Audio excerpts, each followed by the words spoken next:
ବାଂଲାଦେଶ ବିପକ୍ଷରେ game changer ସାବ୍ୟସ୍ତ ହେବେ ଟିମ୍ ଇଣ୍ଡିଆର ଏହି ଘାତକ ବୋଲର, ଯାହାକୁ ଏବେଠୁ ଡରିଲେଣି ବାଂଲାଦେଶ ଖେଳାଳି। ହଁ ଦର୍ଶକ ବନ୍ଧୁ, ଭାରତ ଏବଂ ବାଂଲାଦେଶ ମଧ୍ୟରେ 2 ଟେଷ୍ଟ ମ୍ୟାଚର ସିରିଜ୍ ଖେଳାଯିବ। ଏହି ସିରିଜର ପ୍ରଥମ ଟେଷ୍ଟ 19 ସେପ୍ଟେମ୍ବରରୁ ଚେନ୍ନାଇରେ ଖେଳାଯିବ। ବିଶ୍ୱ ଟେଷ୍ଟ ଚାମ୍ପିଅନସିପ୍ ପଏଣ୍ଟ ଟେବୁଲକୁ ନଜରରେ ରଖିଲେ ଭାରତ ବାଂଲାଦେଶ ସିରିଜ୍ ବହୁତ ଗୁରୁତ୍ୱପୂର୍ଣ୍ଣ ଅଟେ। ଭାରତୀୟ ଟିମ୍ ବାଂଲାଦେଶ ବିପକ୍ଷ ସିରିଜ୍ ଜିତି ବିଶ୍ୱ ଟେଷ୍ଟ ଚାମ୍ପିଅନସିପ୍ ପଏଣ୍ଟ ଟେବୁଲରେ ନିଜ ସ୍ଥିତି ମଜବୁତ କରିବାକୁ ଚାହିଁବ। ନିକଟରେ ବାଂଲାଦେଶ ଦଳ ପାକିସ୍ତାନକୁ 2-0ରେ ସିରିଜ୍ ହରାଇ ଇତିହାସ ସୃଷ୍ଟି କରିଛି। ଟିମ୍ ଇଣ୍ଡିଆ ଲାଗି ବାଂଲାଦେଶକୁ ହରାଇବା ସହଜ ନୁହେଁ।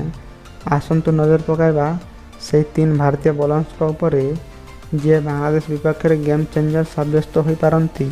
ଭାରତୀୟ ଦ୍ରୁତ ବୋଲର ଯଶପ୍ରୀତ ବୁମରା 3ଟି ଫର୍ମାଟରେ ନିଜର ଛାପ ଛାଡ଼ିଛନ୍ତି।